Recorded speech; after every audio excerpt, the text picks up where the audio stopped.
Hey guys, Caitlin here. Let's talk about CC Cycle 2 Week 7 and what I did in my foundations class this week.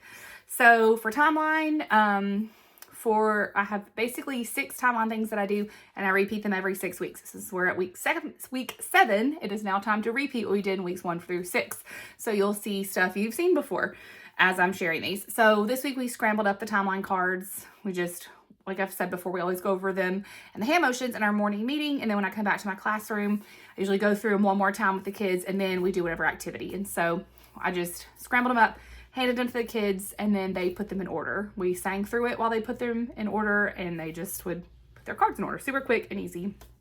For math, we have this giant poppet. It's a 15 by 15 poppet, so it's perfect for all of the CC skip counting, as well as you can do the squares on it. The only thing you couldn't do is the cubes. And so this is really, really nice to have at home or for tutoring. But what we did is I would just give it to one kid, and that child would do the poppet, like pop each number as we sang them, and the other kids would just sing along with the song. And then we'd hand it to the next kid, and like push the little buttons back up, hand it to the next kid. That child would pop as the rest of us sang. So that's what we did. We kind of took a break from our mathercise. It was picture day today, so I was trying not to do anything that would get the kids really like sweaty and crazy and stuff.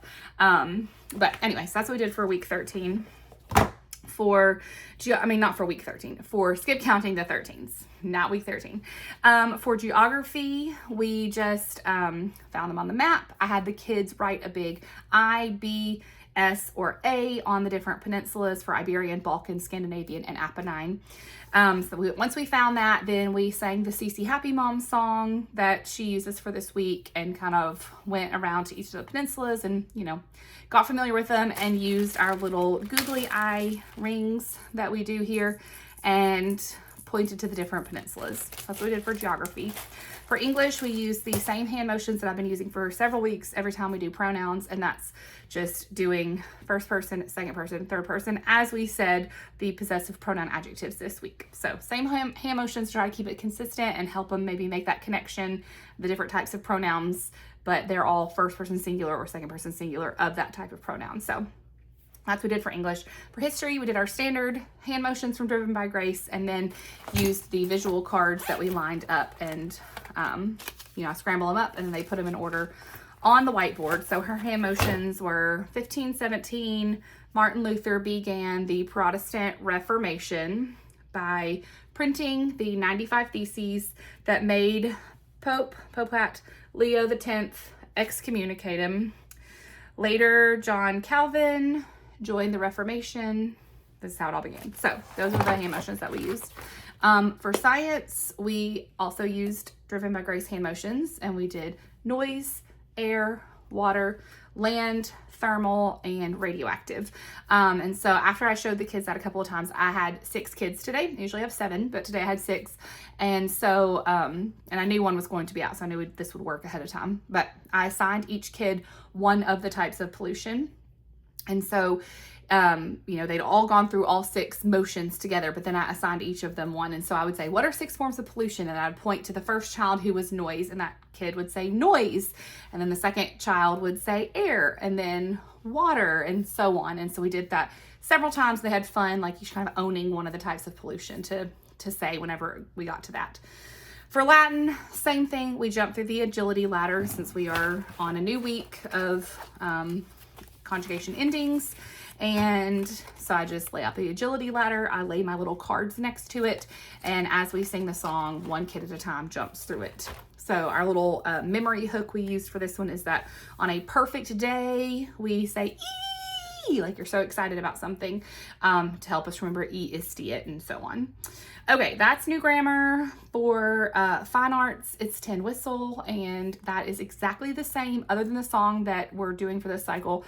The rest of it's all exactly the same as previous cycles, so that's really nice that I already have all that stuff created from last cycle, and I'm able to use it again. So there is a CC mom who has made a YouTube playlist. Her name's Stephanie Laughlin, and she does a great job explaining, how to talk about tin whistle to your kids if you're not musically inclined, you don't know a whole lot about music.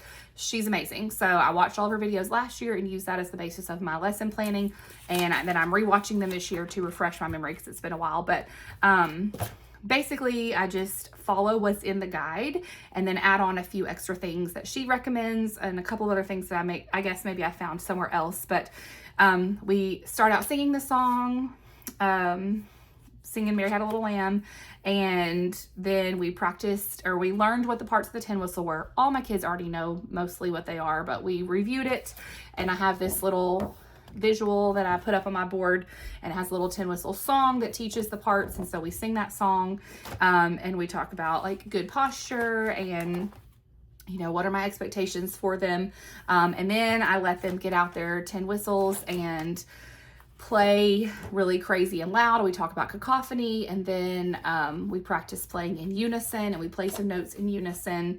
and then I play tin whistle Simon Says with them. So I'll say, like, Simon says, point to your barrel. Simon says, point to the finger hole. Simon says, whatever. And then of course a couple times I'll say, play a note, and but Simon didn't say. So we do it like that, and then after we do that, we play a thumbs up, thumbs down game where I hold my tin whistle incorrectly or correctly. So I'll like slouch down in my chair or put it in my pocket. I think that's really funny. Or I'll hold it like way up instead of at a 45-degree angle, and then sometimes I'll do it correctly and they give me a thumbs up or a thumbs down as to whether I'm doing that right or not. So that's basically it. Oh, I do put a piece of painter's tape on their left hand to help them remember which hand goes on top, because I feel like, especially, for the younger grades, the younger ages, that's still kind of difficult to do. So that was tin whistle. Like I said, if you're not confident in teaching tin whistle, go watch her videos. She's really super helpful. And of course, everything that I share is linked on my blog, so you can check that out on there if you want to get, that for copies for yourself. And then for review, we had a short review today because, like I said, it was picture day, and so that took a little bit of our morning. But we played Ouch, which is a game that I found from the tutor group last year, and I'm not sure if it's been uploaded this year or not, but it's basically, these look like Band-Aids, and they have the subjects on the back, and some of them say ouch, and I just hold them out to the kids and they pick one, and if it's a subject, then we review that subject, and if it says ouch, then they just yell ouch, and there's no points, no nothing, but they enjoy it. And so that's what we did for review. So I hope that helps. I hope you have a great week, and I'll chat with you next week. Bye.